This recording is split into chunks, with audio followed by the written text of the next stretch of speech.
Hei ja tervetuloa Helsingin Sanomien uutisraportti-podcastiin keskiviikkona 20. päivä joulukuuta vuonna 2023. Mun nimi on Tuomas Peltomäki, joulun ajan lapsi. Sitä sanotaan, että hyvä Tuomas joulun tuopi. Ja se päivä on huomenna torstaina, koska silloin on Tuomaan päivä. Mäkin on Tuomas. Niin me aina puhutaan tästä tässä vaiheessa vuotta. Muuten onkin, joo. Siitä tulee kuulijoille sellainen turvallinen olo. Niin Samat läpät. tekohammasukkoja, jotka tutisee jotain, muistelee jotain vanhoja juttuja aina. No niin, okei. Sen sijaan nuori ja... Se paitsi mä oon yhtä paljon Tuomas kuin sinäkin, koska munkin toinen nimi on Tuomas. Niin. Ja me käy varmasti tämäkin keskustelu, joka on läpi. Ei mennä siihen nyt, koska meillä on paljon mielenkiintoisempia... Mikä sun etunimi oli varsinainen? Vesa. Niin, Vesa, kyllä. Kuten oli isänikin nimi. Saadaanko me ruveta Sillä kutsus? siihen aikaan miehillä oli muuta tekemistä kuin keksiä pojilleen uusia nimiä. Tämä on Valtari-sitaatti. Vesku. Saako Ei. kutsua? Ei. Vesuli. Ei. Vesseli. Täällä minua pilkkaamassa ovat siis Helsingin Sanomien tutkivan osaston tuottaja Salla Vuorikoski. Hei Salla. Terve Tuomas. Terve Marko. Heissana. Ja paikalla on myös politiikkaa pääsääntöisesti työkseen seuraava toimittaja Helsingin Sanomissa Marko Junkkari. Hei Marko. No moi. Marko, mä annan sulle nyt puheenvuoron, koska sulla oli ilmeisesti jonkunnäköistä oikaistavaa tähän alkuun. Niin no voi herra jestä sentään. Se onkin tälleen niin kuin varasit mulle tämmöisen kunnia paikan lähetyksen Podium. alussa. Joo, viime lähetyksessä mä tein virheitä, joista on tullut palautetta. Kiitos tarkkaavaisuudesta näille henkilöille. Ja näistä 2 oli mun ja yksi oli yksi pienempi oli ton Anni, mutta mä oikaisen nyt nämä kaikki, koska Anni ei ole tänään lähetyksessä.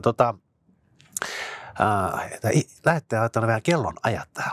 Vau, kohdassa 15.50 edellistä viime torstain lähetystä. Mä olin sanonut, että hallitus kaavailee poliittisten lakkojen kieltämistä. Se ei tarkkaan ottaen pidä paikkaansa. Hallitus ei ole kieltämässä poliittisia lakkoja, mutta se rajaa niiden keston maksimissaan 1 vuorokauteen. Tällä hetkellä niillä ei ole kestoa, ei ole rajattu. Eli se oli virheellisesti sanottu. Ja sitten oikeastaan se varsinainen virhe oli se, että mä sanoin, että jatkossa poliittiseen lakkoon osallistumisesta myös siihen lakkoon osallistuva työntekijä voi saada sakot. Se ei mene ihan näin, meni liikaa mutkia suoraksi. Eli koska poliittisia lakkoja ei täysin kielletä, ne on edelleen sallittuja tämän lakiuudistuksen jälkeen vuorokauden mittaisina, sen takia nämä sakot koskee vaan laittomia lakkoja, jotka on jotain muuta kuin näitä alle vuorokauden kestäviä poliittisia lakkoja. Ja siellä korotetaan sitten tämmöinen työntekijä voi saada 200 € seuraamusmaksun osallistumisesta laittomaan lakkoon, siis erillisen tuomioistuimen päätöksen jälkeen. Ja sitten nämä liitot voi saada 10 000 – 150 000 € sakot. Ja eli pointtina on se, että poliittisia lakkoja ei kielletä ja poliittisiin lakkoihin, vuorokauden mittaisiin poliittisiin lakkoihin saa jatkossakin osallistua. Ja sitten toinen oli vielä se, että sanoimme lähetyksessä, että hallitus olisi valmis peruuttamaan tästä uudesta vientivetoisen työmarkkinamallin säätämisestä.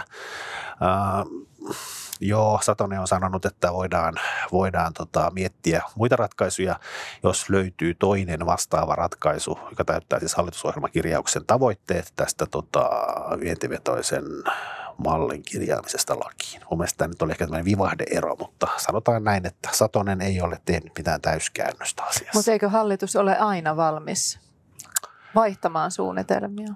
Jep. Onko toi sille turvallista ilmaista noin? Jos sama tarkoitus tai tavoite toteutuu. Niin. Hyvin lyhyesti mä sanon tähän, koska mä oon huomannut, että ihmisillä alkaa olemaan aika hatara käsitys siitä, että mikä on oikaisu ja milloin se tehdään. Mutta oikaisuhan on siis hyvä asia. Se on semmoinen, mikä me tehdään mieluusti. Ja jopa tässä podcastissa, jossa meno on välistä aika anarkistista, niin oikaisut otetaan vastaan ja tehdään. Ja se ei ole meille mikään häpeä. Eli jos bongaat tässä podcastissa, että jokin asia meni pieleen, niin lähetä siitä viesti, niin me selvitetään, että menikö se pieleen ja sitten sanotaan se, koska se on meidän kuulijoiden oikeus tietää, että jos me ollaan sanottu jotain, mikä ei mennyt ihan silleen, siitäkin huolimatta, että tämä on tämmöinen niin kuin vapaamuotoinen ja hauska podcast, niin nämä asiat on meille toimittajana tosi tärkeitä. Vääristä mielipiteistä ja huonoista kielikuvista Just ja typeristä rinnastuksista sen sijaan emme ota vastaan. Oikaisu tarkoittaa sitä, että on asiavirhe, eli joku fakta on väärin ja se asiavirhe pitää pystyä osoittamaan. Että ei mikään fiilis tai sille oma tulkinta tai joku tällainen, vaan että niin kuin osoitettava asiavirhe, niin se kyllä oikaistaan. Okei, Salla oli sanomassa vielä jotain. Eikö mä vaan sulle toin tämmöisen loppuhengenvedon tähän apuna, kaverina? Kiitos. Mulla ei ollut mitään sanottavaa. Mä kannustin sua siirtymään seuraavaan aiheeseen. Okei, nimittäin on ollut aivan erinomainen uutisviikko. Jotenkin mun mielestä on pitkä aika on eletty siinä niin kuin marraskuun harmaassa puurossa. Nyt tämä viikko oli jotenkin sellainen, että nyt alkaa pikkuhiljaa tapahtua varmaan sen takia, että kaikkialla maailmassa on menossa nämä niin kuin joulun lopun semmoiset, no niin okei, hoidetaan nämä hommat pakettiin asiat. Mutta mä haluan kysyä teiltä tuli ison kuuloinen uutinen ulos aivan justiinsa eilen illalla, ja se oli se, että Coloradon oikeusasteet päätti, että Trumpilla ei ole oikeutta asettua presidenttiehdokkaaksi. Ilmeisesti näihin esivaaleihin. Niin nimenomaan esivaaleihin. Niin, primaries. Ja koskien pelkästään sitä yhtä osavaltiota. Kyllä, juuri näin. Ja sitten mä yritin lukea New York Timesilla on tämmöinen aivan mainio oikeustoimittaja, joka niin kuin avasi näitä seikkoja näin, mutta se oli täysin käsittämätöntä se teksti. Se oli niin kuin siellä syvässä siellä juristeriassa, että mä niin kuin, tavallaan faktoja ja tämmöisiä meillä ei vielä ole tässä vaiheessa. Pointti on se, että tämä ei kumminkaan nyt tarkoita, nyt tästä asiasta Trumpin leiri valittaa ja korkein oikeus tekee tästä varmasti se tulee menemään korkeampaan oikeuteen. Kyllä. Mutta mikä teille jäi fiilis, että tai Salla, sano vaan. No siis tavallaan mietin nyt sitä, kun en tunne Yhdysvaltainkaan perustuslakia kovin syvällisesti, että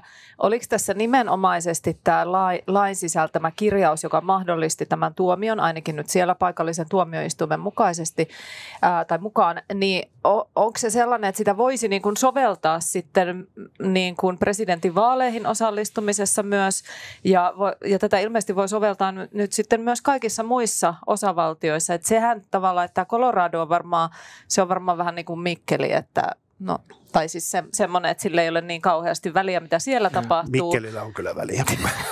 Mutta Colorado on vahvasti demokraattia-aluetta. Joo, se on, mutta sitten niinku se ei ole semmoinen vaankieli kyllä, tai niinku merkittävä taistelukenttä. Sitten jos tämmöistä päätöstä lähdettäisiin kopioimaan muissa osavaltioissa, niin sitten sillä ehkä voisi olla. Ja siinä on kauheasti tulkintaa. Tämä perustuu siis perustuslaissa on kirjaus, jonka sanamuotoa ei muista, mutta menee kutakuinkin niin, että jos tavallaan henkilö osallistuu kapinaan, niin silloin hän on esteellinen toimimaan korkeissa valtion viroissa.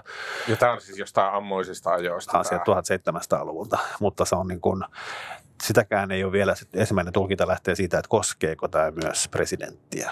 Että onko hän virkamies muiden joukossa. Mitä tulee tapahtumaan on se, että tämä Coloradon oikeuden päätös, siitä valitetaan ja se menee korkeampaan oikeuteen asti. Ja sieltä tulee sitten joku todennäköisesti päätös, että se joko kumoaa tai pitää sen Coloradoa koskevan päätöksen voimassa. Se tulee varmasti näyttelemään isoa roolia. Mun tavallaan, miksi mä haluaisin puhua tästä, oli, että mikä tunne teille jäi tämän asian merkittävyydestä ja tuliko teille niin kuin, mitä viboja tästä? Mulla on aina noissa vähän Trumpin ja Yhdysvaltoihin muutenkin liittyvissä, että kun on joku, että järisyttävää sitä ja tätä, niin sitten kuitenkin lopputulos usein on, että kaikki jatkuu aivan niin kuin ennenkin. Ja Trumphan saa tietysti tästä lisää vettä myllyyn tähän omaan marttyyritarinaansa. Että kyllä, sehän se on. Lisää sitä kiihottamista ja sitä Trumpilla on muutenkin ollut nyt. Suomessa ei ole uutisoitu mun mielestä siitä, mutta Trump on puhunut ihan jotenkin tosi kuumottavia asioita maahanmuuttajista Yhdysvalloissa, että maahanmuuttajat tulee ja likaa amerikkalaisen veren, niin kuin aivan tämmöistä natsijuttua. Hänellähän on maahanmuuttajan vaimo. Niin onkin, joo, mutta siis se on eri asia. Tämä puheenpaasi. Joo, ja miten hän aikoo ottaa Yhdysvaltain tämän niin kuin, tämmöisen niin kuin aikoo käyttää virkaan noustuaan erilaisia Yhdysvaltain virastoja poliittisten vihollistensa tuhoamiseen. Kyllä. En olisi muuten ikinä uskonut sanovani tätä, mutta jotenkin Trumpista ei ole nyt kirjoitettu tarpeeksi, että nyt olisi kiva lukea semmoinen iso pläjäys Donald Trumpin viimeaikaisista Musta päällimmäinen tunne oli kuitenkin semmoinen musta syvä huoli, että kyllähän tämä, että jos kävisi niin, että Trump esimerkiksi ei pääsisi ehdolle, niin siinä maassa tulisi varmaan sisällissota. Kyllä, sisällissota. Se mullakin tuli. Siis mä oon tietenkin taipuvainen kaikennäköiseen hysteriaan ja liiotteluun, mutta että vähän kävi semmoiset värinät, että voi vittu. Että niinku huhuhu. Nyt varovasti. Tosin korkea oikeushan on vahvasti konservatiivinen tällä hetkellä, että eiköhän ne päädy niinku Trumpin kannalta positiivisen. Niin varmaan siitä tulee tämmöisiä niinku tiukkoja pohdintoja siitä, että mitä on kapinaan osallistuminen ja niinku tämmöistä määrittelyä sit siellä korkeimmassa oikeudessa. Okei, vielä toinen ylläriaihe. Euroopan Threads avautui. Ja nyt on Twitter tavallaan haastettu ihan todenteolla. Salla, sä ainakin liityit Threadsiin. Mitkä on mielipiteet? Joo, mähän siis, mulla on tämmöinen historia, että mullahan on siis Twitterissä niin kuin semmoinen pitkä historia. Mä oon ollut siellä yli 10 vuotta. Sä oot Suomi-Twitterin yksi keskeisiä napoja. Niin, kyllä, siis ehdottomasti näin. Mä oon joinain vuosina, kun tehtiin semmoisia mittauksia, niin mä olin siis niiden mittausten mukaan Suomen tavoittavin henkilötwiittaaja. Suuria saavutuksia, mutta siis mä oon yrittänyt niin kuin lähteä Twitteristä, koska mua niin kuin jonkin verran vaivaa siellä se salaliitto, teoretisointi, meininki ja semmoinen Putinin trollit mellastaa meininki. Ja mä oon ajatellut, että ei ole hyvä olla mukana niin kuin tukemassa semmoista infraa niin sanotusti. No tähän nyt mä sitten ensimmäisenä menin sinne Elon Muskin niin kuin niin siis nimenomaan, joo. Mä ensin menin sinne Blue Skyhin, joka on tää kutsulla sisään tyyppinen Twitter-kopio. Se on ihan fine, mutta nyt kun tämä Threads avautui, niin sitten mä tietysti menin myös sinne. Ja sehän imee silleen niin kuin Instasta ne seurattavat ja seuraajat. Niin sehän on sillain niin kuin hyvin nopeassa tahdissa. Sinne on tullut paljon sisältöä ja sitten niinku tosi kummallista väkeä myös sellaista, mitä ei Twitterissä tavallaan tätä jotain lifestyle. Se feng shui on hyvin erilainen. Niin, lifestyle-porukkaa ja muuta tämmöistä omaa elämänsä ihmistä. Mutta mä näin nopeana analyysinä, niin mä sanoisin, että jos mietitään, että kumpi pyyhkii ja jos pyyhkii niin kuin Twitterin yli, niin kyllä tämä Threads varmaan tämän niin kuin ekosysteemin takia, joka se on niin kuin metan. Sama tuli mieleen, että niin käsittämätöntä kuin se onkin, niin se Zuckerberg ei ehkä sitten ollutkaan niin pösillä kuin se vaikutti silloin, kun ne lanseerasi se ihme metaverse. Mutta eikö se ole aina silleen, että pösilöiden määrää mitataan sitä, mikä on se verrokkikohta siinä vieressä. Niin, ja sitten kun siinä on Elon Musk, niin aika moni vaikuttaa tosi terävältä kaverilta. Marko, liityitkö Threadsiin? No mä ensin mietin mikä se oikein edes on, mutta kyllä mä itse asiassa tiedän. En ole liittynyt. Sä et ole siellä? No en mä oon jotenkin, mutta some on musta jotenkin semmoinen ohimenevä ilmiö. Tuomas, et säkään taida olla siellä. On. Eikö sä oot, mutta uutisrapsa ei vielä ole. Ei. No mä liityn sinne. Tule sinne. Mä heti retweetaan. Mä oon Instassakin niin pienesti. Uutisrapsalla oli Instagram-tili silloin TV-ohjelman aikoihin ja sitä jonkun verran päivitettiinkin. Ja kun mä sanon päivitettiin, niin se tarkoittaa, että minä päivitin, koska minä teen tässä talossa aina kaiken. No niin mutta käsittämättömästi se on vissiin sieltä poistettu se tili jonkun inaktiivisuuden vuoksi. Tai jotenkin se on vaan hävinnyt sieltä. Mä huomasin tämän, koska olin tekemässä Uutisrapsalle Threads-tiliä, mutta semmoista vaihtoehtoa ei nyt vielä ollut. Okei, nämä oli nyt meidän alkupulinat, jotka taisi olla kaikki oikein pisimmät alkuun. 17 minuuttia. Oho. Tai ehkä 15. Tänään piti olla nopeita. Okei, tämän viikon podcastissa sen sijaan keskustellaan vähän masentavasta lopusta tälle vuodelle, kun aluksi The Economist asetti talouslistauksessaan Suomen, se oli ilmeisesti rikkaiden OECD-maiden häntäpäähän ja Kreikan kärkeä, joka en mä tiedä, onko muut maat niin loukkaantuneita just tästä järjestyksestä kuin Suomi, mutta kyllähän se tuntuu jotenkin silleen hyvin, hyvin pahalta.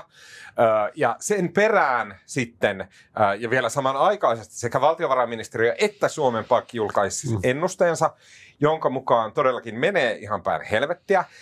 Mikä on Suomen taloustilanteen tämän huolestuttavuuden syynä ja mitkä on sen poliittiset seuraukset, koska niitä varmasti on, koska juuri näillä pelinappuloillahan puolueet kampanjoivat eduskuntavaaleissa.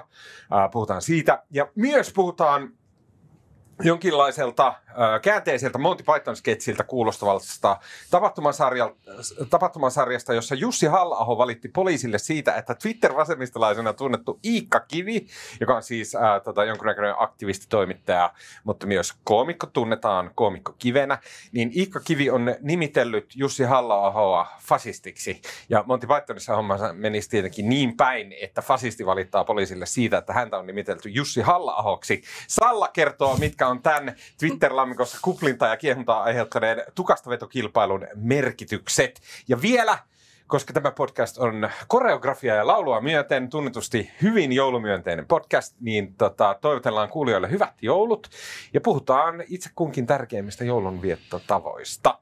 Ja sen lisäksi vielä lopuksi on hyviä keskustelun aiheita pitkien epämukavien hiljaisuuksien varalle ja varsinkin jos olette sukulaisten luo menossa jouluksi. Ja siinä tulee ruokapöydässä hiljasta, niin tästä on sitten apua.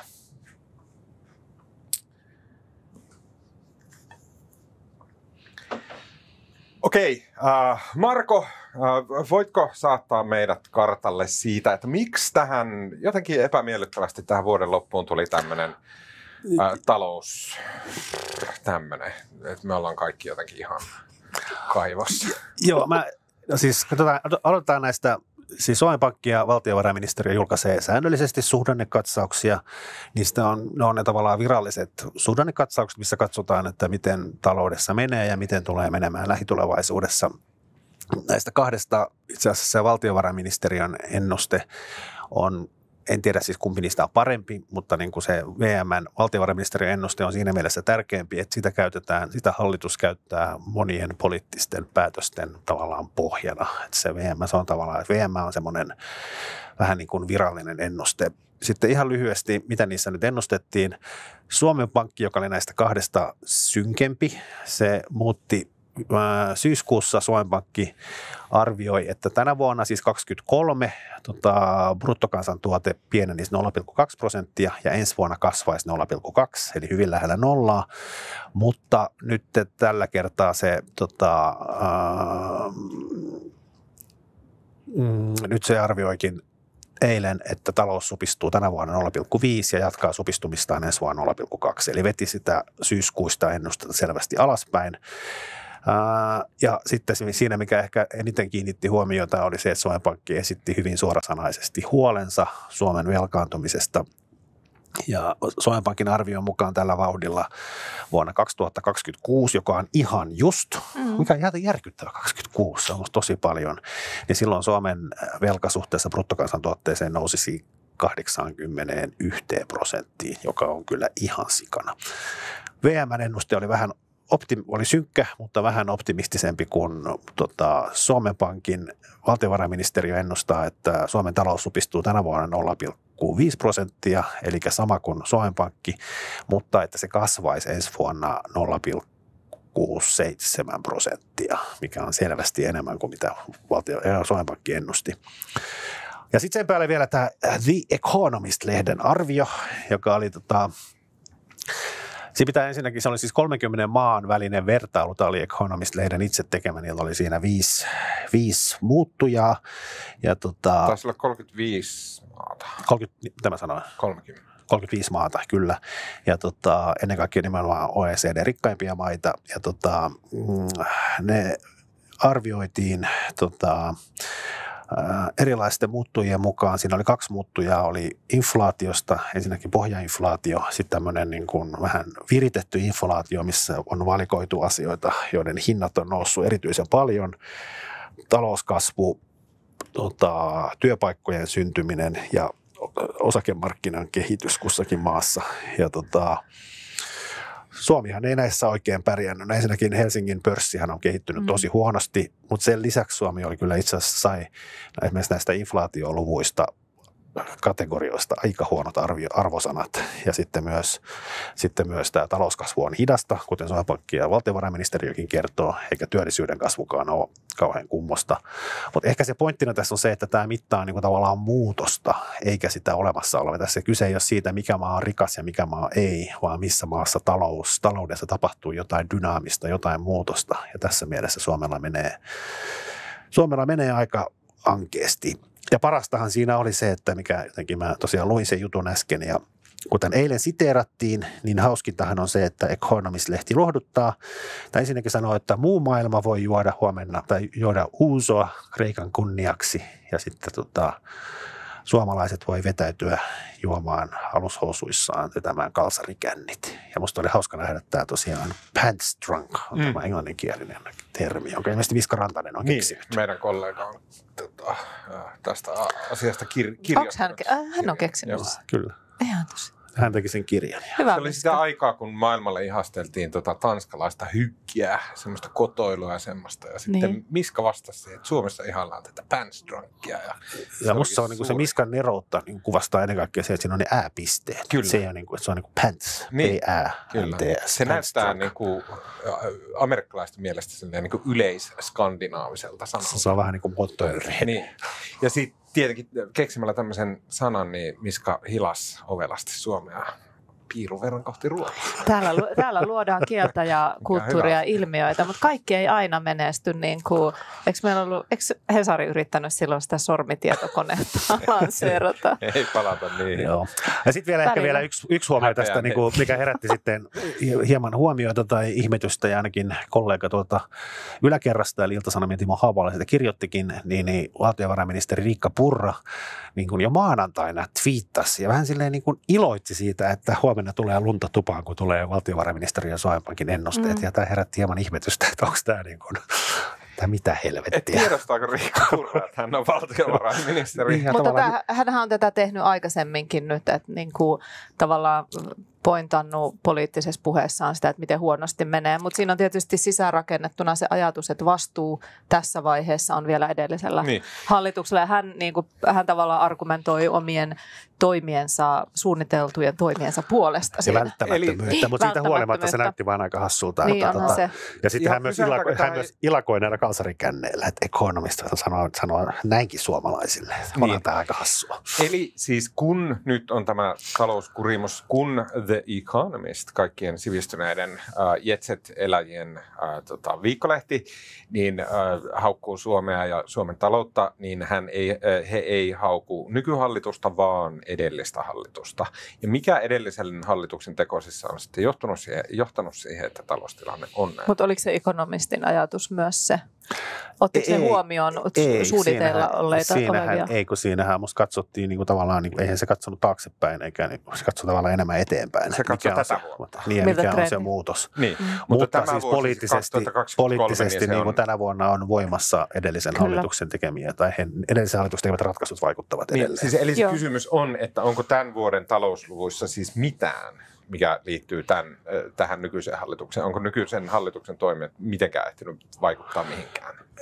No eihän nämä päätökset mun mielestä niin kuin budjettipäätöksiä rupeaa tulemaan nyt vuodenvaihteessa voimaan ja näin. Mutta onhan siis, kun taloushan ei ole vaan pelkkää numeroa ja päätöstä, niin kyllähän sitten tavallaan se ajatus siitä, että se on myös psykologiaa ja jos yritykset niin kuin tavallaan saa viestin, että nyt kannattaa investoida ja tavallaan jotain hyvää on luvassa, niin kyllä se niin kuin periaatteessa voi vaikuttaa jo ennen kuin päätökset tulee voimaan. Ja nimenomaan investointien puutteesta tämä Suomen ahdinko isolta osin johtuu. Enkä usko, että tämä niin kuin valtiovarainministerin ja hallituksen niin kuin kauhea synkistely myöskään tulee edistämään tämmöistä optimismia tai investointihalukkuuden lisääntymistä. Okei, jos tästä, mä en tiedä, onko näistä numeroissa nyt mitään silleen, sen kummempaa huonosti menee. Okei, ton sä sanoit, Marko, mikä äsken sanoit, että jos joku jotain ja sitten joku numero ja näin, niin lopputulos olisi 81% olisi velkaantumisaste. Mitä tarkoittaa, että Suomen velkaantumisaste olisi 81% ja miksi se kuulostaa jotenkin ihan katastrofaalisen kovalta? Se on nyt, kun me taas päästään ensi viikolla oikomaan, mutta siis monessa EU-maassa on siis velkasuhde on huomattavasti korkeampi. Se on mun mielestä Italiassa ja Kreikassa se menee pitkälle päälle 100% ja satojakin, siis paljon enemmän. Mutta muistan nähneeni, että tällä hetkellä on vain 3 Euroopan maata, joissa on niin kuin velka-aste yli 80% ja se kasvaa edelleen. Että se Suomen ongelma on itse asiassa ei ehkä se vielä se velan määrä tai se prosentti itsessään, vaan se, että se ei niin kuin tunnu oikein pysähtyvän millään, se jatkaa kasvamista. Okei. Ja vielä tämä on nyt niin kuin tosi paljon kysymyksiä, mutta että se on velkasuhde suhteessa bruttokansantuotteeseen, eli Suomen velan määrä, onko se kokonaisvelan, vuosittaisen velan, miten se voi olla niin se on iso? julkisen velan määrä suhteessa Se kokonaissumman. Kyllä. Okei, yes. No niin. Ja, se on niin kuin, ja sitä velkasuhdettahan saa alas, kuten sieltä niin kuin matematiikan yläasteen matematiikan tunneilta on oppinut, joko niin kuin muuttamalla jakolaskun sitä, niin kuin, että jos se kasvaa se bruttokansantuote, niin silloinhan velkasuhde pienenee. Okei, no niin. Ja sitten käytännössä kaikki puolueet kampanjoivat eduskuntavaaleissa sillä, että he hoitavat Suomen talouden kuntoon. Se oli eduskuntavaalien keskeisin teema. Se oli päähallituspuolue kokoomuksen koko kampanjan keskeisin teema. Siellä taisi olla se, oliko kello taas tikittelemässä jotain tällaisia Suomesta talouteen liittyviä kriseitä. Ja sitten tietenkin kokoomuksella vankka luotto siihen, että tämmöinen niin kuin suomalaiset rakastaa tämmöistä talouskuripuoluetta. Tämä varmaan ajaa jonkunnäköistä poliittista harkintaa, että jotain on pakko tehdä, jos jonkun on pakko joustaa johonkin suuntaan, joko veroja korotetaan tai velkaa otetaan lisää tai jotain. Kokoomushan myös lupasi, että veroja ei koroteta. Niin. Paitsi, niin, ja siis Anna-Maja Henrikssonhan vähän niin kuin avasi hallituspuolueesta tätä keskustelua haastattelussa kertomalla, että nämä veroasiat pitää ottaa myös pöydälle. Ja sitten, Purra puhuu, ja sen jälkeen, jos nyt meni tämä ajallinen eteneminen oikein, niin sen jälkeen Orpo sitten sanoi, että kyllä hänkin tavallaan pitää jotenkin kaikki vaihtoehdot auki pöydällä, mutta ei halua lähteä nyt yksilöimään mitä. Tämähän on kipeä paikka sinänsä, koska jos tietysti veronkorotuksia voi tehdä hyvin monenlaisia, että mihin ne sitten iskee, mutta tämä on niin kuin... Se aikaisemmin Purra itse asiassa aloitti. Purra on pitkin syksyä heitellyt kaikenlaista ja hän muun muassa heitti jossain haastattelussa, että ruuan alvia voisi korottaa, mikä aiheutti niin kuin, mistä ei ole puhuttu hallituksessa ja joka on niin kuin, etenkin myös Kepulle semmoinen niin kuin pyhä asia. Ja sitten hän on heitellyt kaikkea muutakin ja Purra on puhunut mahdollisista veronkorotuksista ja lisäleikkauksista koko ajan. Ja sitten sen päälle sitten Henriksson sanoi, että RKPkin. Kyllä. Okei. Jännittävää, koska Purra sanoi ennen vaaleja nimenomaisesti, että kun valtiovarainministeriö ehdotti sitä, että näitä veroja voisi korottaa sitten seuraava hallitus, niin Purra nimenomaan sanoi, että ruokaa ja lääkkeitä ei saa. Purrahan myös lupasi, että kaikkein pienituloisimmilta ei leikata. On eri asia tehdä vaaleja ja sitten tehdä hallituspolitiikkaa. Nyt me tietysti mennään tosi kiinnostavaan vuoteen. Ensi vuonna alkaa iskeä nämä hallituksen säästötoimet, ainakin asumistuen leikkaukset tulee. Oliko huhtikuussa suurin osa alkaa vaikuttaa. Sitten meillä on samaan aikaan esimerkiksi rakennusala sakkaa todella pahasti. Siellä varmasti, en ole nyt katsonut niitä työllisyyslukuja ennusteita, mutta voimme kuvitella, että ne vaikuttaa. Ja sitten vielä korot on aika korkealla, että ehkä monessa taloudessa saattaa olla... Ja inflaatio on edelleen aika nopeata. Niin, inflaatio on nopeata. Se kai ensi vuoden loppupuolella olisi sitten ajatus, että... Se on nyt hidastumassa, on hidastunut ja hidastunut. Edelleen on korkea. Joo. Mutta varmaan moni asuntovelallinen odottaa, että ne korot lähtisivät laskuun. Mutta että tässä on niin kuin tällaisessa tilanteessa, että huonosti menee ja sitten tehdään leikkauksia, joita perustellaan tietenkin sillä, että saadaan sitä julkista taloutta parempaan kuntoon. Mutta sitten käytännössä monen ihmisen elämässä arki muuttuu paljon vaikeammaksi ja sitten sillä on tietysti varmasti poliittinen hinta. Ja mitä se tekee talouden niin kuin dynamiikalle, niin sekin on kiinnostava nähdä. Ja sitten vielä niin kuin, tässä tuli joku aika sitten tuli tietoa, että siis että hallituksen Suomen tämän vuoden velanotto nousee 14,4 miljardiin, eli 3 miljardia enemmän kuin vielä pari viikkoa sitten oletettiin, mikä johtuu osin teknisistä syistä, koska nyt nämä hyvinvointialueille pitää ottaa, niin tarvii rahaa jo ennen vuodenvaihdetta, ne joutuu aikaistamaan tavallaan velanottoa, mikä tulla vasta vuodenvaihteen jälkeen. Mutta näyttäähän se sinänsä aika hassulta, että niin kuin tavallaan kokoomuksen johtama hallitus, joka lupasi laittaa velkaantumisen kuriin, ja nyt sitä velkaa otetaan niin kuin huomattavasti enemmän kuin mitä Marinin hallituksen aikana. Ja nyt on hyvä seurata poliittista keskustelua. Puhuttiin jo niistä Purran lausunnoista, mutta muutenkin hallituspuolueiden edustajien puheita.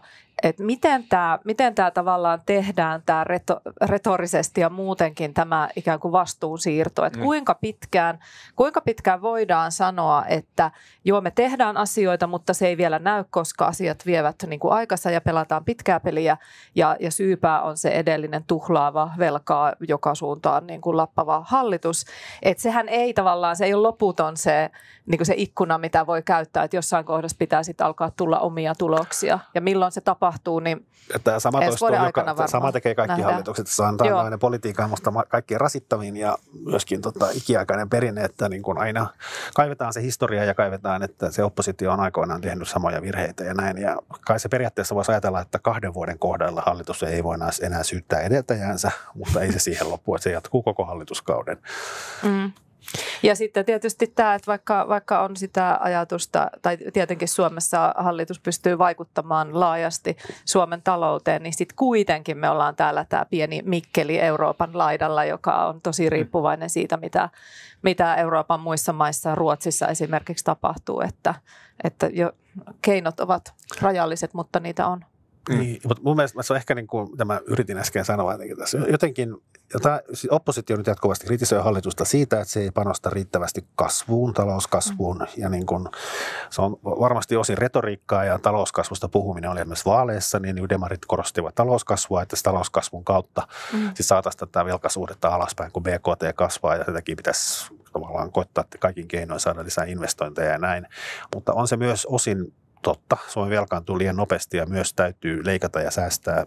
Mä ehdottomasti sitä mieltä. Mutta samaan aikaan, että jos tämä maa pelkästään nyt leikkaa ja tavallaan muhii täällä meidän tämmöisessä kalsarikänni-ahdistuksessa, niin meillä käy kyllä tosi huonosti. Että samaan aikaan pitäisi myös pystyä jollain tavalla luomaan sitä optimismia ja saamaan se viesti läpi, että Suomi on ihan hyvä paikka yrittää ja tänne kannattaa investoida ja täällä voi investoida ja näin. Mun mielestä tämmöinen ehkä vähän vallalle päässyt tämmöinen maailmanloppumeininki, että Suomen talous on tuhon tiellä, on myöskin tosi vaarallista. Mä mietin just eilen, mä siivosin siinä keittiötä ja samalla kuuntelin, tai kännykässä oli päällä toi A-studiossa oli tää valtiovarainministeriön budjettihefe Mika jotakin, niin oli puhumassa näistä ja sitten mun tytär tuli siihen katsomaan, kun mä konttaan siellä ja orjana palvelen heitä.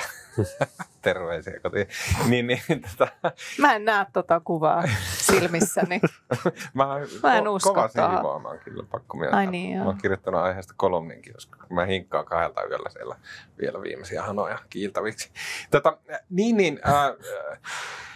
Sitten mun tytär kysyi siinä, että mitä sä katot tuossa, ja sitten mä sanoin, että A-studiota, ja se, että niin joo, mutta että mikä toi aihe on. Hän on just täyttänyt 15 ja nämä asiat rupeaa pikkuhiljaa kiinnostaa, ja sitten mä sanoin, että joo, tässä puhutaan, että kun Suomen taloudella on alkanut mennä nyt tosi huonosti ja näin.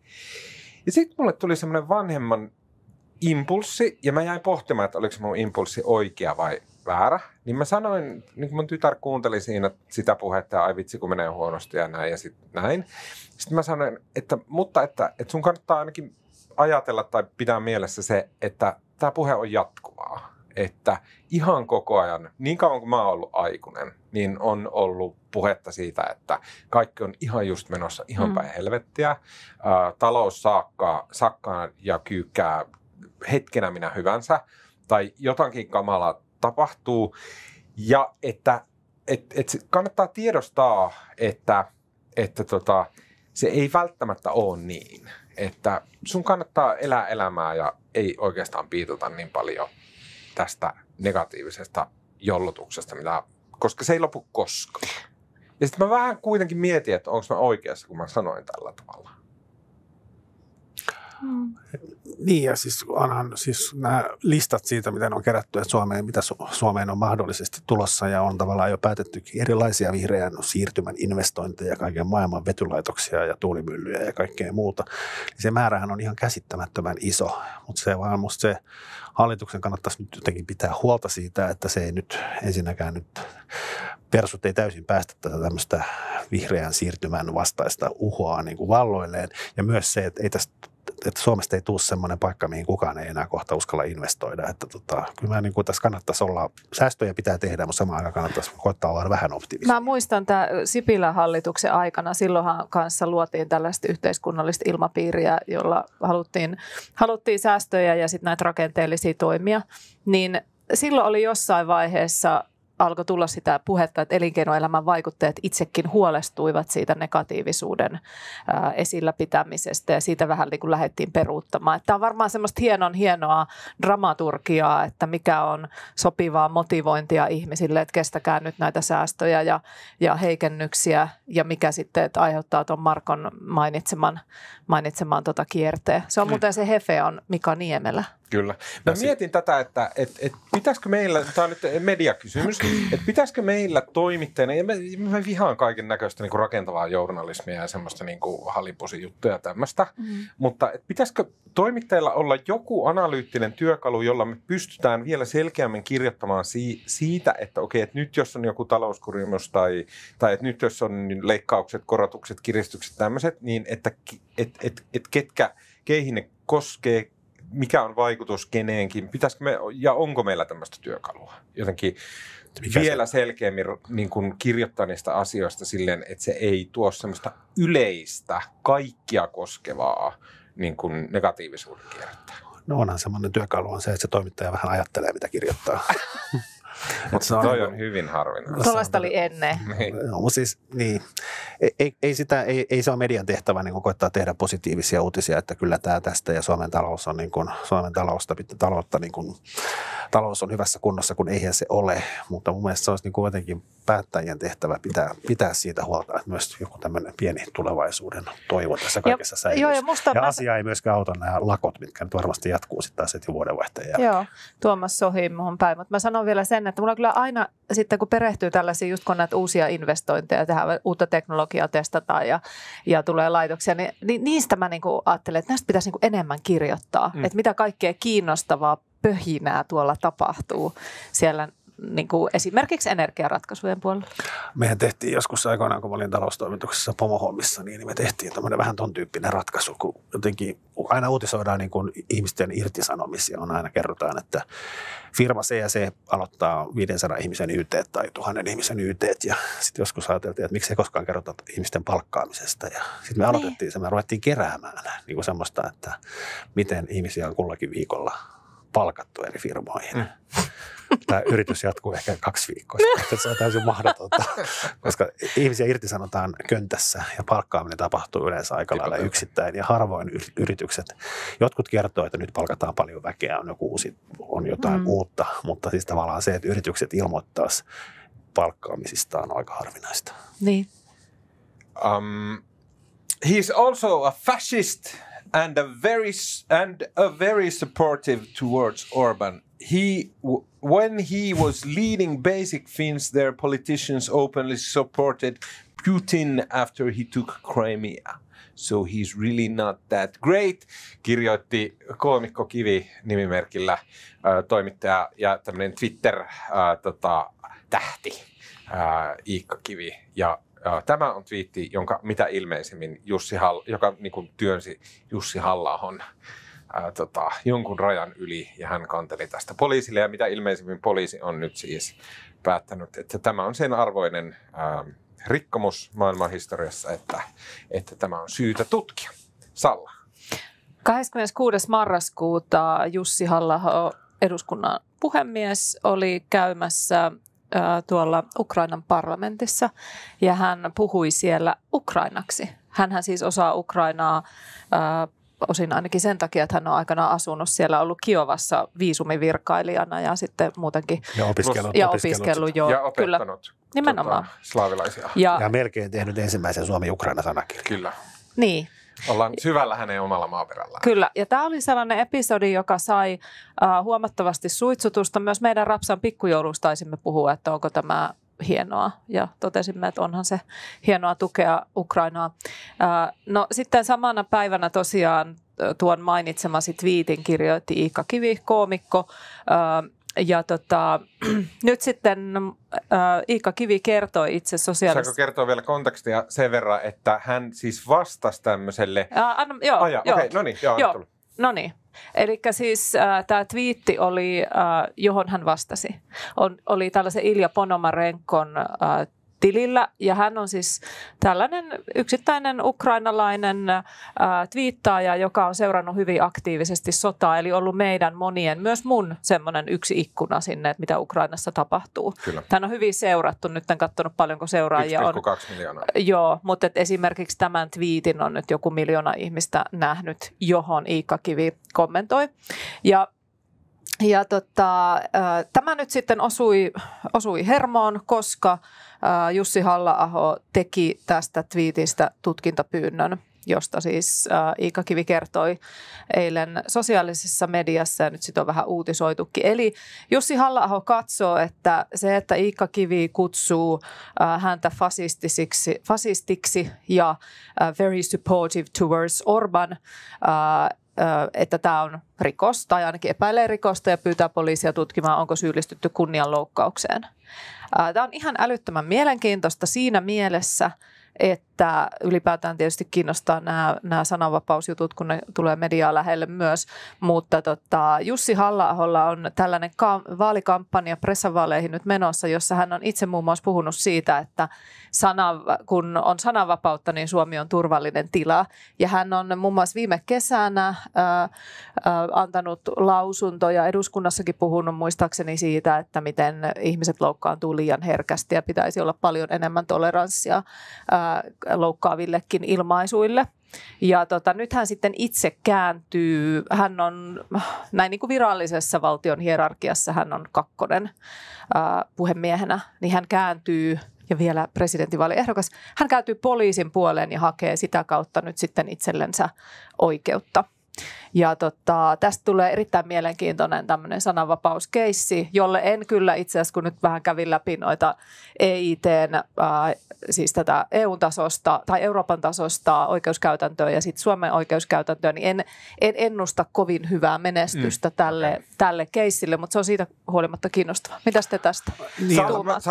Mä kysyn heti alkuun, jatketaan sitten. Sä oot meistä varmasti eniten ollut tekemisissä poliisin kanssa.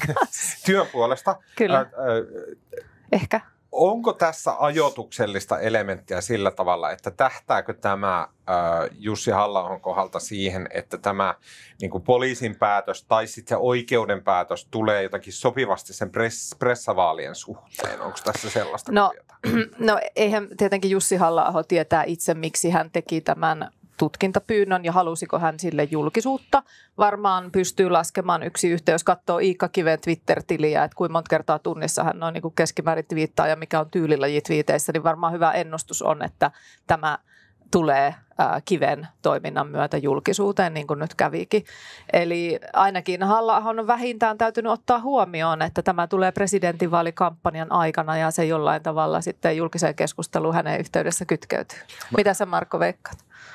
No siis, eikö ole nähty, että poliisin esitutkinnat kestää aina jumalattoman kauan, että tuskin tästä mitään päätöksiä, tuskin tästä tapahtuu yhtään mitään ennen kuin vasta joskus hyvin kaukana tulevaisuudessa. Mutta mitä sä ajattelet siitä, että onko Halla-aho, kaikki ehdokkaathan ajattelee kaikki sen presidentinvaaliehdokkuuden prisman läpi, niin onko Halla-aho ajatellut, että tämä on siihen liittyvä? Siis Halla-aho on ehkä siitä vähän poikkeava ehdokas, että hän on varmasti ihan tosissaan presidentinvaalissa ja pyrkii kaikin keinoin siihen, mutta se ei kumminkaan ole, mä en usko, että hänellä on semmoista prismaa, että hän näkee kaikki maailman asiat sen vaalin läpi. Hän on tällä hetkellä eduskunnan puhemies ja hän hoitaa sitä tehtävää nyt siellä, kun se eduskunta jää joululomalle, eikä hän ole niin kuin, hän ei ole samalla tavalla täysipainoisesti kampanjoinut kuin monet muut. Ja mä luulen, että tämä on niin kuin, mä en usko, että hän uskoo ihan vakavissaan pääsemänsä presidentiksi, että niin kuin hän kerää tässä niin kuin ääniä ja mainetta ja kunniaa itselleen ja myös puolueelleen. Ja mä niin kuin, musta on niin kuin silleen hassu, koska tämä, just niin kuin Salla sanoi, niin tämähän on niin kuin, tämä rikosilmoituksen tekeminen sotii sitä niin kuin Jussi Halla-ahon niin kuin perusajatusta vastaan siitä, että liian herkästi puututaan ihmisten sanomisiin ja persujen perusajatus on se, että ihmisten niin kuin sanomisen vapautta kahlitaan erilaisilla naurettavilla säännöillä ja niin kuin tämähän on, ja myös sovelletaan tässä Jussi Halla-ahon presidentinvaalikampanjassa puhutaan siitä, että pitäisi saada sanoa ja sitten hän itse tekee rikosilmoituksia. Tämä on niin kuin ristiriitaista ja näyttää tosi tyhmältä. Mutta tämä ristiriitahan on perussuomalaisten toiminnassa aikaisemminkin ollut esillä. Eli tavallaan halutaan laajaa sananvapautta, mutta sitten esimerkiksi mediaan liittyvissä lausunnoissa aivan selvästi käy ilmi, että ei nyt niin laajaa kuitenkaan, mikä tällä hetkellä on. Jatkan vielä sen verran. Mä luulen, että tässä on niin kuin, jotenkin Jussi Halla-aho ei pitäisi ikinä psykologisoida niin kuin asioita, mistä ei oikeasti tiedä, mitä tietää, vaan se ihminen itse. Mutta Ukraina, mä haastattelin Halla-ahoa eka kerran vuonna 2014 Ukrainasta ja hän sanoi siinä se löytyy edelleen netistä siinä meidän on tämmöinen niin kuin politiikan kulmapöytä, Hesarin haastattelu, videohaastattelu, niin se sanoo niin kuin asioita, mitkä pätee täydellisesti edelleenkin, ja hänen näkemyksensä Venäjästä on ollut hyvin koherentti ja hyvin oikeansuuntainen jo 20 vuotta nyt. Ja mä luulen, että Halla-aho jollain tavalla niin kuin irrottaa tämän Ukrainan ja Venäjän niin kuin omaksi kokonaisuudekseen, ja hän ei niin kuin samalla tavalla politikoi sen kanssa. Ja sitten hän näkee jotenkin, että hänen poliittinen toimintansa ja se, että hän niin kuin veetuilee ihmisille somessa, niin se on sitten niin kuin ihan eri asia. Ja hänellä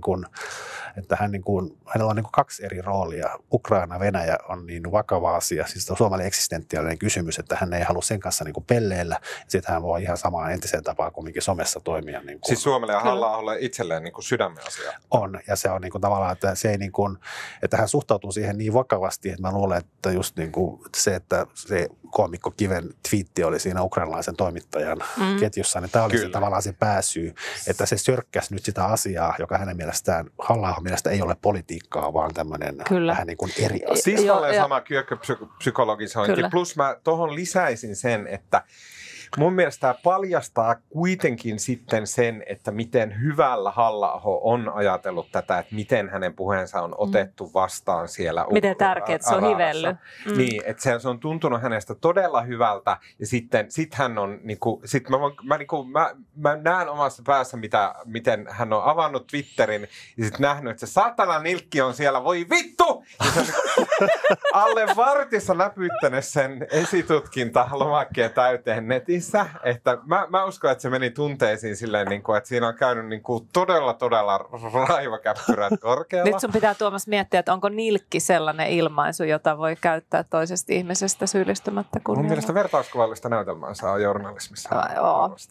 Joo, siis mä veikkaan, että toi on oikein. Tosin se voi olla ihan jotenkin muutenkin, mutta tässähän on kiinnostavia yksittäisiä asioita tässä, muutakin kuin tämä Jussi Halla-ahon herkkyys. Tämä on mennyt tutkintaan hirveätä vauhtia. Joo. Tästä twiitin julkaisusta on alle 4 viikkoa, kun Iikka Kivi kertoi tästä kuulustelukutsusta. Ja me nyt oletetaan, että poliisi on siis käynnistänyt virallisesti esitutkinnan, kun on kutsuttu kuulusteluihin. Toki he vois ehkä tehdä jotain esiselvitystäkin, mutta todennäköisesti tutkinta on käynnissä.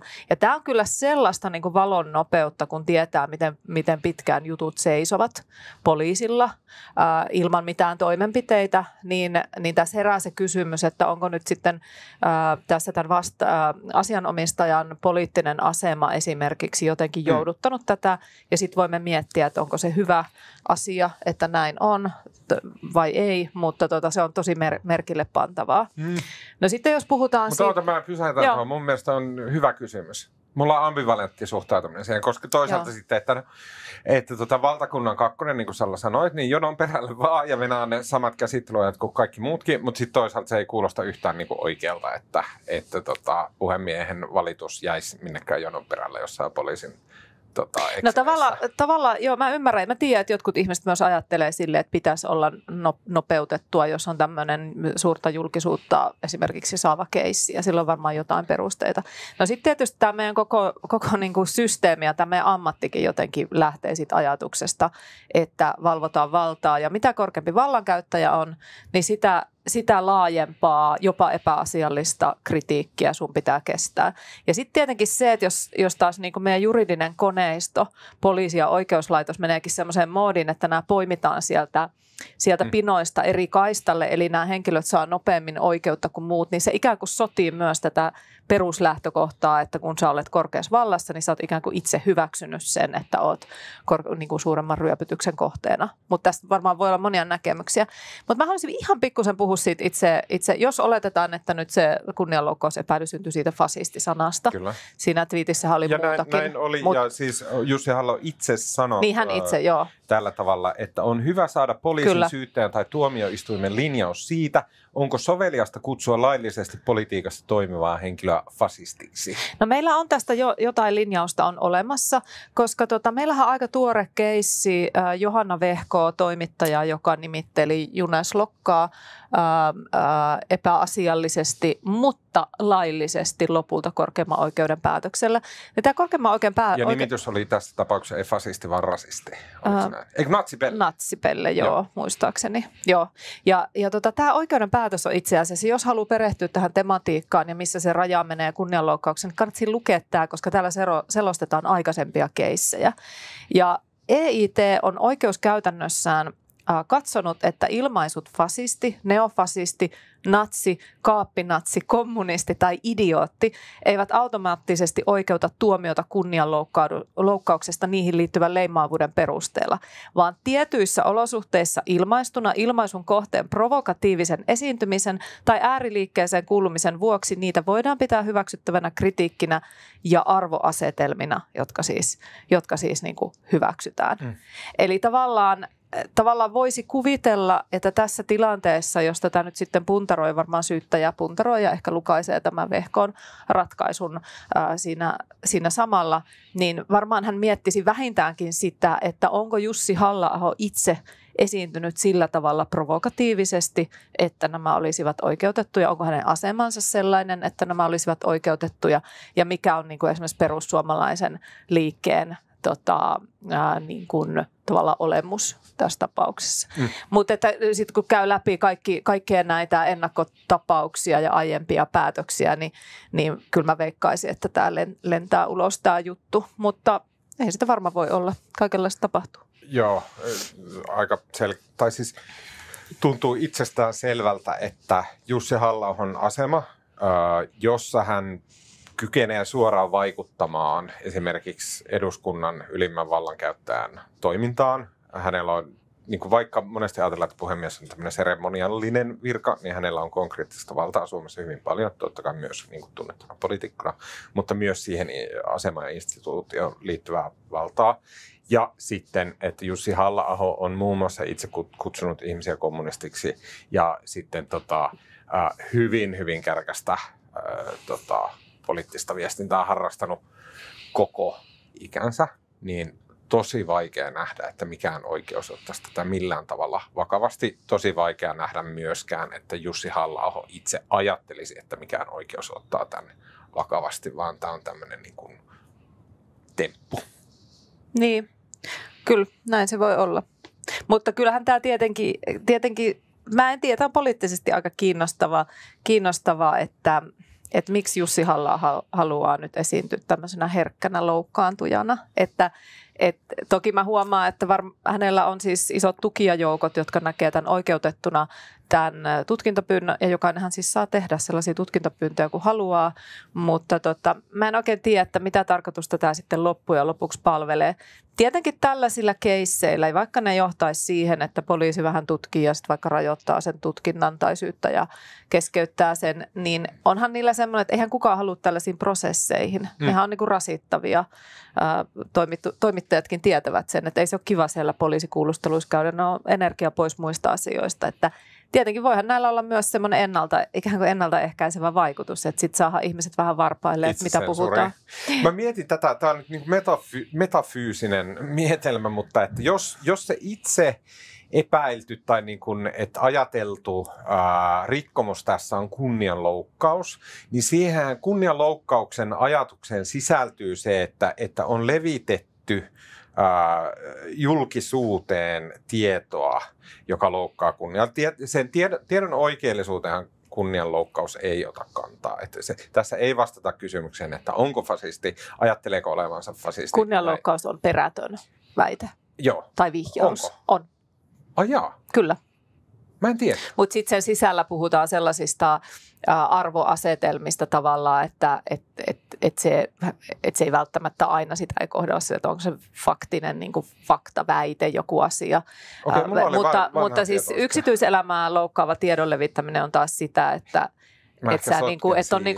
on tosiasia, jota vaikka sun joku terveystieto, jota mä sitten levitän tuolla netissä, niin se voi olla sinänsä ihan totta, että sulla on joku terveydellinen asia, mutta mulla ei ole oikeutta levittää sitä. Ja liittyykö tähän myös se, että niin kun, esimerkiksi tästähän on esimerkkejä, että ihminen, joka on tehnyt paljon talousrikoksia, ja sitten jos häntä kutsuu lehtitekstissä talousrikolliseksi, siitä voi tehdä kunnianloukkauspyynnön. Nämä on myös ihmiset on voittanut näitä, koska ihminen, joka on tehnyt talousrikoksia, ei ole talousrikollinen, vaan hän on talousrikoksia tehnyt henkilö. Mikä on sinänsä musta kyllä, jos nyt saa saivarrella, niin musta sekin on niin kuin sinänsä kiinnostava. Voisiko tämänkin voinut kiertää sillä, että niin kuin, onko eri asia, jos kutsuu fasistiksi tai kutsuu henkilöä, joka tekee fasistista politiikkaa. Tai jolla on fasistisia ajatuksia tai toimii jossain asioissa fasistisesti. Mä en tiedä, onko tässäkin ero.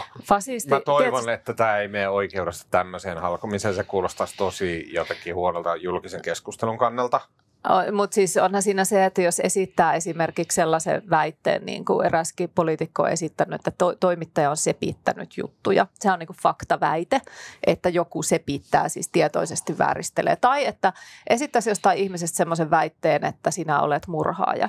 Niin sehän on niin kuin faktaväite, joka sitten pitää pystyä todentamaan, että se on niin kuin totta se asia ja sitten, että sen saa vielä sanoa. Mutta sitten fasisti on sillai ongelmallisempi, että fasismin määritelmä jo itsessään on vähän vaihteleva, että se ei ole sellainen tarkkarajainen, että mitä sillä tarkalleen ottaen tarkoitetaan. Että jos mentäisiin siihen, että sitä ruvettaisiin niinku puimaan, niin varmaan sitten Iikka Kivi yrittäisi kaikilla tavoin tuoda niinku esimerkkejä, että miltä osin niinku Halla-ahon toiminta voisi sitten jossain täyttää. Että nämä on silleen painaako tässä hankalia. sun mielestä se, että sen kunnianloukkauksen metafyysisyys-kysymys oli se, että siihen kunnianloukkaukseen liittyy tämä elementti siitä, että se niin kuin levitetään laajalle tämmöistä loukkaavaa väitettä. Mutta tässähän Halla-aho nyt käytännössä itse levittää sen kaikkein laajemmin tekemällä siitä tämmöisen asian. Painoiko tämä millään tavalla missä, että hän itse asiassa tavallaan itse nyt avaa tämän koko... No hänhän ei tavallaan, mä en usko, että sillä on mitään väliä sitten, että vaikka olisi itse kertonut ensimmäisenä, että on tehnyt tutkintapyynnön, en mä usko, että se siihen vaikuttaa. Mutta siis tohon se tunnetaan Streisand-efektinä se, että niin, nythän tämä vasta on tämä... Joo, mutta siis siinähän, sit kun sitä rikosnimikettä katsotaan, niin siinähän sillä levittämisen volyymilla on merkitystä, että mähän voisin syyllistyä kunnianloukkaukseen pienemmässäkin jossain kahviseurueessa. Mutta naapuri oli sanonut toiselleen, muistaakseni kyse oli siitä, oli sanonut, että joku on huora, niin siitä oli tullut kunnianloukkauksesta syyte, vaikka se oli kahden ihmisen välillä. Joo, ja se on niin kuin silloin tavallaan, puhutaan sellaista perusmuotoisesta kunnianloukkauksesta, mutta sitten yleensä esimerkiksi, jos toimittajia epäillään kunnianloukkauksesta, niin on lähtökohtaisesti aina törkeitä sen takia, törkeä niin kuin rikosnimike, törkeä kunnianloukkaus, koska niitä levitetään joukkotiedotusvälineellä. Mä en tiedä, miten ne nyt arvioi sitten tuommoista twiittiä, että onko se sitten törkeä. Näettekö te rinnastuksen tämän asian ja sitten aiemmin valtakunnan syyttäjä teki tällaista, että hän nosti perussuomalaisia kansanedustajia. Muista, menikö niin? Kyllä ne meni ihan syytteeseen asti tai ainakin tutkintaa asti. Meni jotain, mitä perussuomalaiset kansanedustajat oli puhunut eduskuntasalissa, niin otettiin näitä rinnastuksia loiseläimiin tai tällaisia, niin niitä käytettiin oikeusprosessien läpi ja se oli selkeästi valtakunnan syyttäjän tämmöinen niin kuin jonkun aikaa kestänyt kampanjointi. Ja tämä on korvennut perussuomalaisia tosi paljon. He jaksaa urputtaa tästä koko ajan. Niin onko tässä Halla-ahon päässä tämä ollut jotenkin rinnastettu? Kansanedustaja, siis jos täysistunnossa puhuu, niin silloin tavallaan se oikeus toteutuu siellä eduskunnassa, että koska kansanedustajalla on niin kuin vapaa puheoikeus. Ja mun mielestä ainakin se yksi Mäenpään keissi, niin sehän käsiteltiin sitten niin kuin tavallaan perustuslakivaliokunnassa ja sitten täysistunnossa äänestettiin siitä, että no aloitetaanko siitä prosessi. Kyllä, okei. Ja mun mielestä se, siis valtakunnan syyttäjä on puuttunut näihin, se on sitten eri asia, että jos somessa heittää kaikenlaista, niin se on musta puuttunut näin. Okei, se ei ole ollut eduskuntasalissa, vaan se on ollut tässä normiöyhdyksessä. Mutta ehkä semmoinen kokoava pointti vielä tähän, että onhan se kiinnostavaa, että mä en tiedä mitä kaikkea Halla-aho itse on sanonut esimerkiksi kunnianloukkaussäännöstöstä tai näistä sananvapausrikoksista, mitä niiden kanssa pitäisi tehdä, mutta tavallaan sieltä hänen laidaltaan on kyllä toistuvasti tullut näitä jopa esityksiä siitä, että pitäisi niinku poistaa tällaiset sananvapausrikokset, niin sitten tässä konkreettisesti silloin, kun se oma sielu sitten loukkaantuu joskus vähän liian helposta tai joskus ihan aiheesta, niin sitten siinä tilanteessa kyllä sitten nähdäänkin, että onkin itse asiassa ihan hyvä, että sitä sananvapautta jollain tavalla ihan siis kaikissa maissa rajataan. Aivan valtavan mielenkiintoista. Kiitos Salla, kun jotenkin avasit ton noin hyvin. Hei, tähän ihan niin kuin maailman nopeiten tähän loppuun. Nyt saapuu joulu. Ja se on totta kai kaikille meille tärkeää ja lämmintä aikaa pistää tietokoneet kiinni ja sitten viettää edes muutama tunti niiden elämän tärkeimpiä ja läheisimpiä ihmisten kanssa. Minkälaiset joulut teillä on? Mitkä on teidän perheen joulusuunnitelmat? Meillä on aaton aikataulu jotenkin aina sama, että me kuunnellaan aina joulurauha silloin 12 Turusta. Oikein. Ja Suomen todellisesta pääkaupungista. Kyllä, ja sen jälkeen syödään joulupuuroja. Sitten meillä on joskus, silloin kun mä olin pieni, niin koska mulle ja siskollani tuli niin kauhea tappelu, jos toinen sai mantelin, niin meidän äiti rupesi laittamaan niin kuin joulupuuroon niin kuin jokaiselle oman mantelin. Meidän jatkuu nyt tämä perinne. Kaikki saa mantelin. Ja sitten nykyään me käydään hautausmaalla iltapäivällä ja sitten illalla sitten syödään ja tulee lahjoja. Mä kannatan tätä hautausmaan käyntiä, koska just oliko toissa viikolla tällä viikolla Helsingin yliopistosta oli tullut tutkimus, jonka mukaan hautausmaalla käynti on vähentymään päin. Se on perinne, joka uhkaa vähän. Ja toi Hietaniemen hautausmaa on kyllä tosi hieno jouluaattona, että sitten kynttilöitä on aika monta. Mä käyn ihan jatkuvasti hautausmaalla, kun toi Maunulan hautausmaa on silleen lenkkireittien varrella, niin musta on todella kiva käydä siellä käpöttelemässä ja kattelemassa. Mut en jouluna, koska mä tunnustan, että mä en ole mikään hirveä semmoinen joulun säätäjä. Että mä tykkään joulusta ja nautin siitä, mutta mä en oikeastaan tee juuri mitään jouluvalmisteluja. Se on ihan kauheata. Tiedän ja pyydän anteeksi kaikilta emänniltä kautta aikojen. Mutta siis siinä on myös semmoinen looginen syy, että me yleensä häivytään täältä ja mennään sitten tonne niin kuin maakuntiin. Myös Laukaaseen, tulipa mainittua.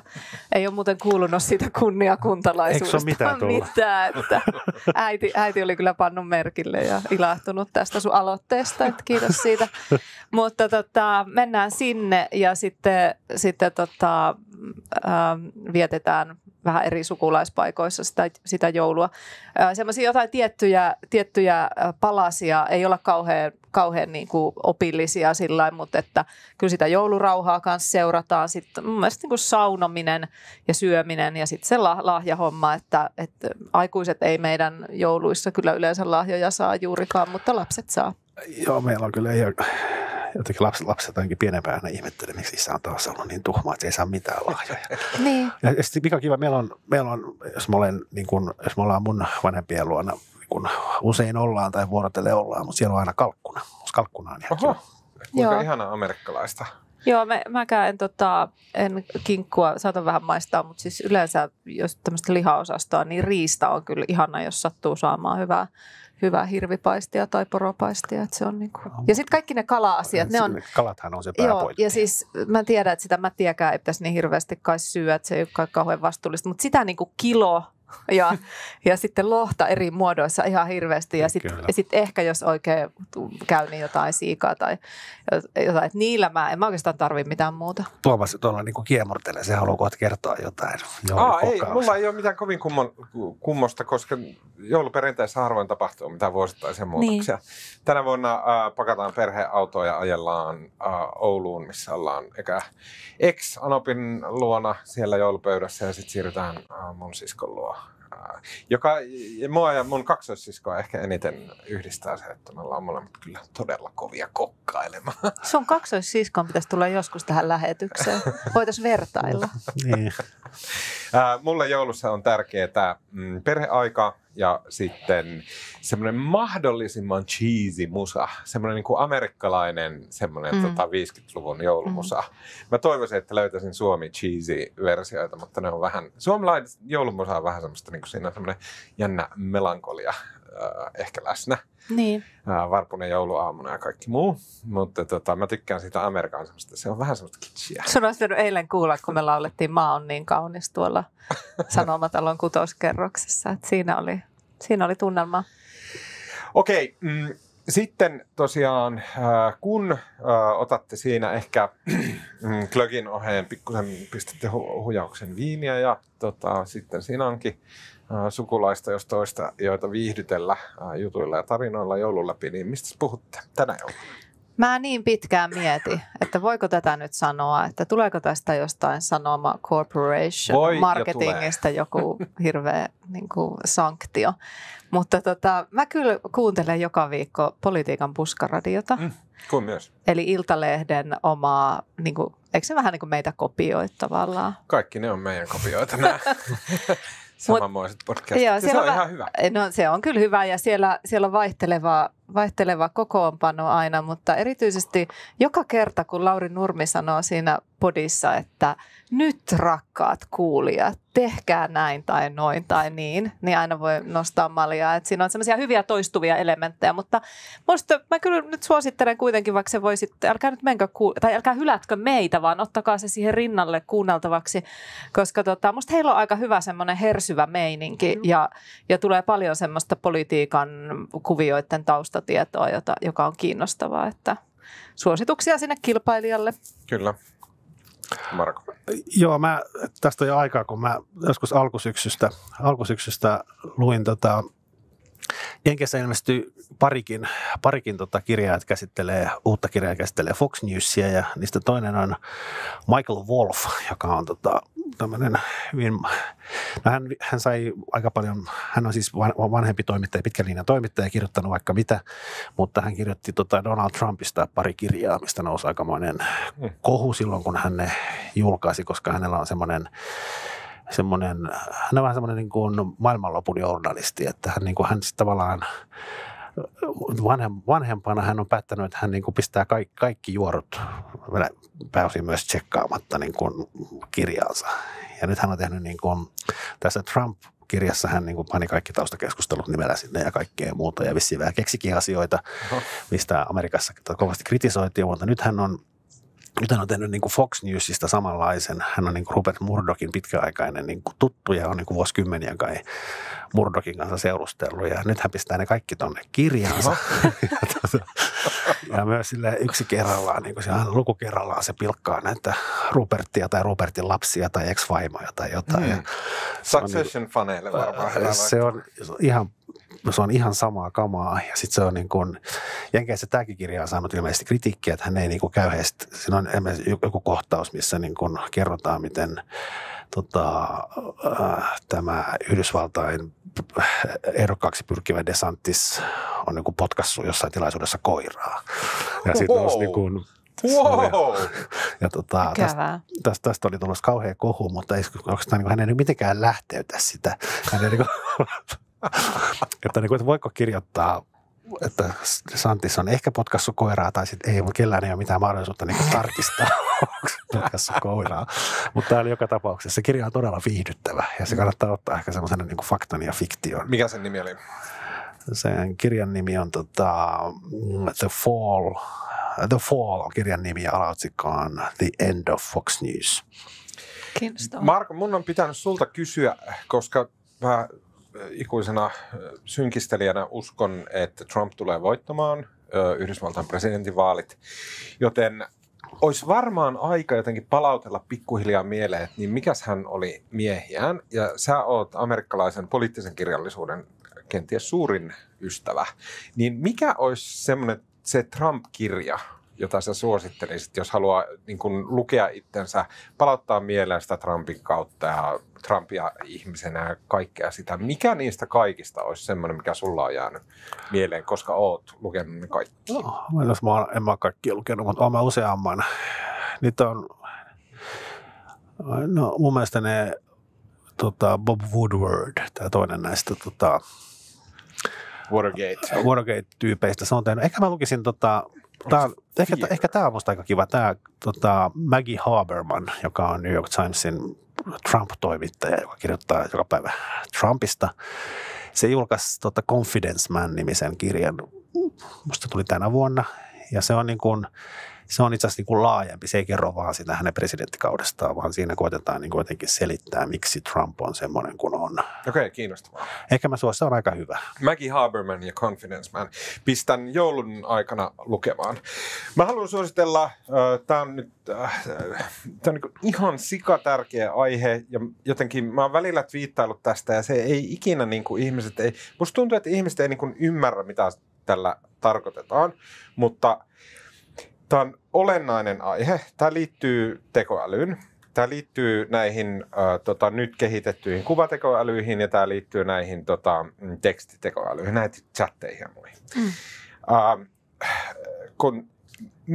Mitä ChatGPT:lle vaikka on tässä vuoden aikana tapahtunut, on se, että sä juttelet sen ChatGPT:n kanssa ja sitten sinä, random ihminen, joka käyttää sitä palvelua, niin sä huomaat, että hei, että tämähän nyt antoi mulle pommiohjeen. Jos minä olisin terroristi, niin voisin tehdä nyt pommin. Sitten siitä tulee haloo somessa ja sitten ChatGPT:n koodaajat ja tyypit on silleen, että voi ei, nyt meidät cancelöidään, tai voi ei, nyt meiltä lähtee asiakkaita, tai voi ei, me menetämme rahaa. Ja sitten ne pistää sinne semmoisen säännön, että älä vastaa pommikysymyksiin. Näin. Ja tätä tapahtuu koko ajan jatkuvalla syötöllä.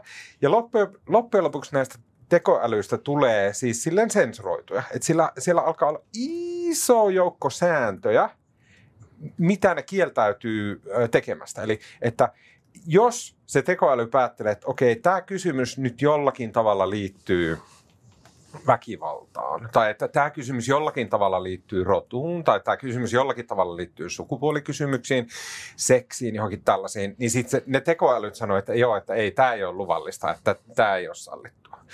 Samaan aikaan tapahtuu se, että kaikki esimerkiksi meidän käyttämä softa, lähtien Wordista, Photoshopista, Googlen kuvapalvelusta, Applen äänentunnistuksesta, kaikki nämä, niihin on uinut se tekoäly sisään.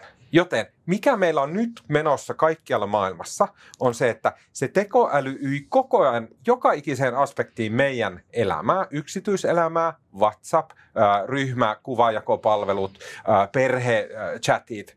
Siellä se tekoäly, se on laitettu sinne ja sille pistetään tämmöisiä sääntöjä, joiden moraalikäsitykset ja ihmiskäsitykset on tosi vieraita, kuten esimerkiksi semmoinen, että alastomuus, tissit on niin kuin tosi paha asia, seksi on väärin ja se on syntiä.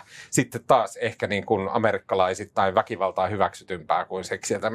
Sitä tapahtuu koko ajan parhaillaan. Ja tästä on kirjoittanut aivan erinomaisen blogipostauksen tämmöinen Eric Hartford-niminen koodaaja, joka tekee sellaista, että se ottaa näitä tekoälymalleja ja purkaa niistä nämä sensuroinnit ja sen jälkeen pistää ne takaisin vapaaseen käyttöön internettiin.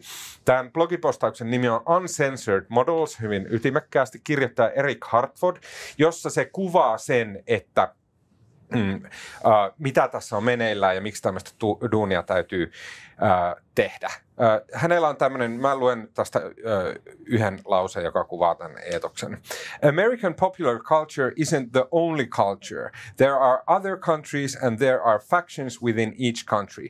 Democrats deserve their model, Republicans deserve their model, Christians deserve their model, Muslims deserve their model. Every demographic and interest group deserves their model. Ja sitten se pointti on, että ainoastaan Silicon Valleyn tyyppien malli on tällä hetkellä se, jota kaikki käyttää. Ja mun mielestä on ihan sikatärkeä asia, ja ihmisten pitäisi olla silleen tietoisia, että tämä tapahtuu parhaillaan. Okei, Siinä kaikki tältä erää. Kiitos Salla Vuorikoski. Kiitos. Kiitos Marko Junkkari. Kiitti. Mun nimi on Tuomas Peltomäki ja ääni ja kuva ja kaiken muun mahtavan meille tekee tällä viikolla Mikko Peura. Kiitos Mikko. Muistakaa lähettää meille palautetta tuttuihin paikkoihin. Ja vaikka ensi viikko on jouluviikko, niin me tehdään sille, että kuullaan silti ensi viikolla.